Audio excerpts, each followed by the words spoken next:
been a few days since I recorded. Feels good to be back. I didn't take a break. I was just busy doing other stuff. My brother and I have been working hard on our startup. We feel like we're in a pretty good place, being very diligent and consistent, putting in a lot of time. So we got a lot of work to do, obviously, but we're feeling really optimistic, really good about it. So I've been thinking about, the kind of content I want to make and things of that nature, how to, I guess, maximize what I'm doing. You know what I mean? If I'm going to do YouTube, I want to do it to the best of my ability. So I'm trying to learn some things, right? I want to learn how to articulate myself better. Not only language, vocabulary, articulation, but the tone in which I speak, the fluidity in the way I speak, different strategies to use when I'm thinking of content. So yeah, I've been thinking about stuff like that, figuring out how to make the highest quality videos that convey value in a condensed period of time. That's another thing too. I know I ramble a lot and I repeat myself a lot, not only within videos, but video to video. I feel like I repeat different points. So I want to be diligent with things like that and make sure I'm not repeating myself. If I can create 5 to 7 minute videos that convey value to somebody in that short period of time, I think there's more value in that. Obviously, I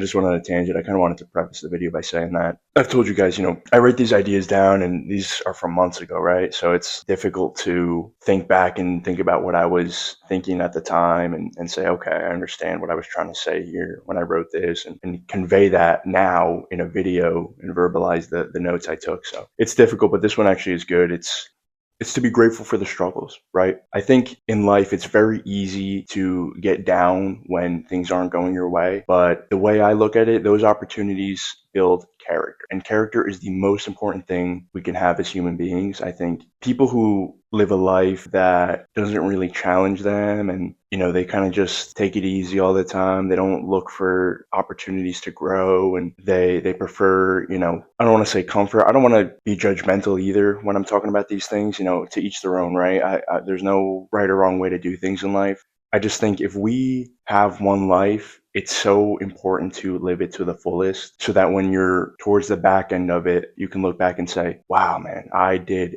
everything I wanted to do. I went balls to the wall. I took risks. I failed. I succeeded. I lost. I won. Everything in between. And I don't regret a thing. I don't regret a thing.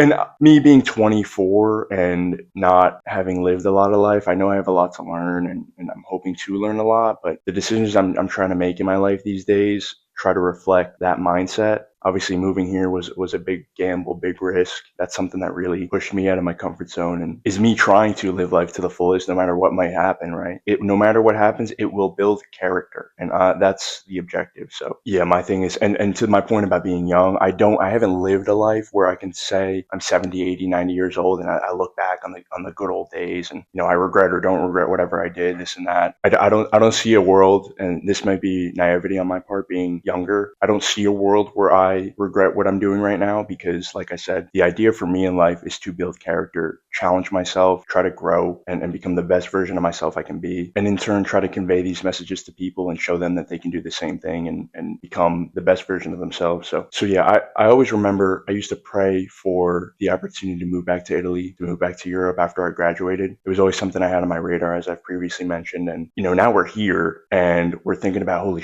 we got to pay rent, we got to put food on the table, stuff like that. And we're incredibly blessed, right? I have the utmost confidence we'll find a way to do that. These are the challenges and the opportunities that I once prayed for, and I'm grateful that they've come to fruition and we have the ability to chase our goals, chase our dreams, do the things we said we prayed for and we wanted to do, and make the most of our situation and become the best version of ourselves. So, people pray for these opportunities and these challenges and they come about, and I don't know if it's a lack of preparation or you don't feel you're ready or, it wasn't what you expected, but I'm a firm believer that the things you pray for, God will put in your place and in one fashion or another. And it might not be a direct resemblance of what you thought it was, but in some fashion, you have to almost look at it and say, okay, man, this is what I prayed for, what I asked for. And it's here in maybe not the way I expected it to be, but you almost have to look at it a certain way and almost maybe twist it and say, you know what, this could be the way in which I achieve X goal or Y goal or, those things. I mean, you don't ask for $1 million and it falls in your lap. You are given the opportunities to work towards that and achieve those goals, right? So a long time ago, I saw this. It must have been a social media post or something. And it was like somebody praying for something and then God in some fashion gives it to that person, but not in the way they thought it would be represented. And they declined the blessing, right?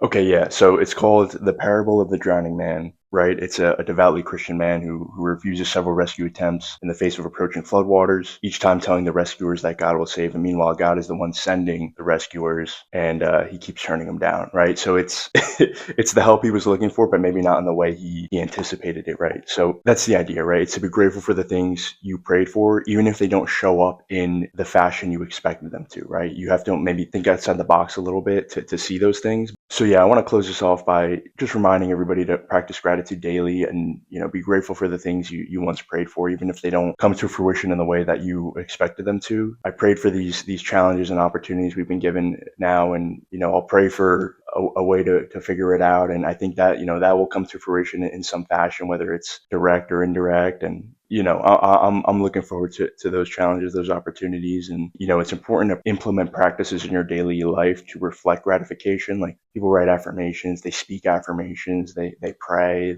they write things down, they journal to remind themselves how grateful they should be for things. I need to work on that and implement things like that in my life, and more importantly, do them consistently. I'm on and off with it. You get caught up in it sometimes, and it's important to take a step back and just be grateful and give thanks and gratitude and appreciation for everything you have in your life. So that's the bottom line. Be grateful for the blessings that have been given to you, no matter what you believe in as far as religion and things like that. I want to keep these videos open for all walks of life. You know what I mean? No matter what you believe in or where you come from, things of that nature. So I don't want to dive too deep into, let's say, religion and politics and et cetera, et cetera. And those things are important, right? And I believe in those things, but I just want to be as, maybe, let's say, neutral as possible so that everybody can resonate with the message and take something from it. So the bottom line is just to be grateful, show gratitude every day for this beautiful gift that we have called life. And there's ups, there's downs, but those build character. And that's the most important thing at the end of the day, in my opinion. When you are laying on your deathbed, you can say, damn, I lived through the best and worst of times, and I came out a better person at the end of the day. And I'm incredibly grateful for those challenges. So I think we need to shift our mindsets, right? And when things aren't going the way we want them to go, it's to find a way to be grateful. And the things I'm preaching are difficult. They're very hard to implement in your life, but if you can figure out a way to do it, your mindset will shift for the better. You'll become a better person. You'll be able to take on these challenges in a better frame of mind, and you'll come out better on the other side as a result. So